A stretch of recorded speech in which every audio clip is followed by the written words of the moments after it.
தேசிய ஜனநாயக கூட்டணி எம்பிக்கள் கூட்டத்தில் பிரதமர் நரேந்திர மோடி சிந்து நதிநீர் ஒப்பந்தத்தை பற்றி பேசும்போது கடும் விமர்சனங்களை முன்வைத்தார். பாகிஸ்தானுடன் கையெழுத்திடப்பட்ட இந்த ஒப்பந்தம் இந்தியாவுக்கு எந்த பலனும் அளிக்கவில்லை என்பதை முன்னாள் பிரதமர் ஜவஹர்லால் நேருவே தனது செயலாளர் மூலம் ஒப்புக்கொண்டார் என அவர் குறிப்பிட்டார். இந்தியா பாகிஸ்தான் இடையே எல்லை வரையறுக்கப்பட்ட போது ஒருமுறை பிரிவு நடந்தது. பின்னர் 1960ஆம் ஆண்டு சிந்து நதிநீர் ஒப்பந்தம் கையெழுத்திடப்பட்ட போதும் மறுமுறை பிரிவு நிகழ்ந்தது எனவும் பிரதமர் மோடி சுட்டிக்காட்டினார். இந்த ஒப்பந்தத்தின் மூலம் சுமார் 80% நீர் பாகிஸ்தானுக்கு வழங்கப்பட்டது. இதனால் இந்திய விவசாயிகள் பாதிக்கப்பட்டனர்.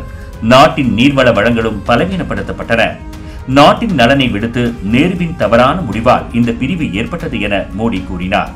பாஜக தேசிய தலைவர் JP நட்டா பேசும்போது சிந்து நதிநீர் ஒப்பந்தம் முன்னாள் பிரதமர் நேருவின் மிகப்பெரிய தவறுகளில் ஒன்றாகும் என்று கூறினார். நேரு நாடாளுமன்றத்தில் ஆலோசிக்காமல் தனிப்பட்ட லட்சியங்களுக்காகவே இந்த முடிவை எடுத்தார்.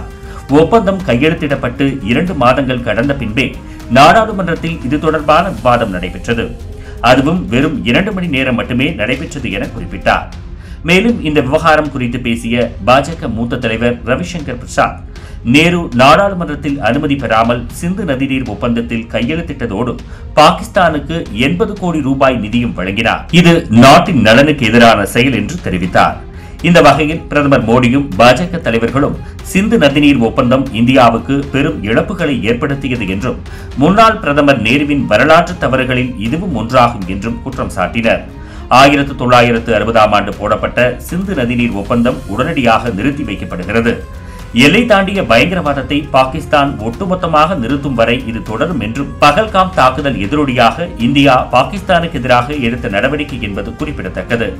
மேலும் பாகிஸ்தானுக்கு செல்லும் சிந்து நதிநீர் இந்திய பகுதிகளில் திருப்பி விடப்பட்டு பயன்படுத்தப்படும் என்றும் அமித்ஷா குறிப்பிட்டார். பாகிஸ்தானுக்கு செல்லும் நதிநீர் ராஜஸ்தானுக்கு திருப்பி விடப்படும், அதற்கான கால்வாய்கள் கட்டப்படும் என்று அவர் சொன்னார். இதனால் இனி சிந்து நதிநீர் ஒருபோதும் பாகிஸ்தானுக்கு செல்லாது என்றும் ஒருவேளை காங்கிரஸ் ஆட்சிக்கு வந்தால் இந்த ரத்தை நீக்கிவிடுவார்கள் என்றும் அரசியல் விமர்சகர்கள் கருத்து தெரிவித்து வருகிறார்கள்.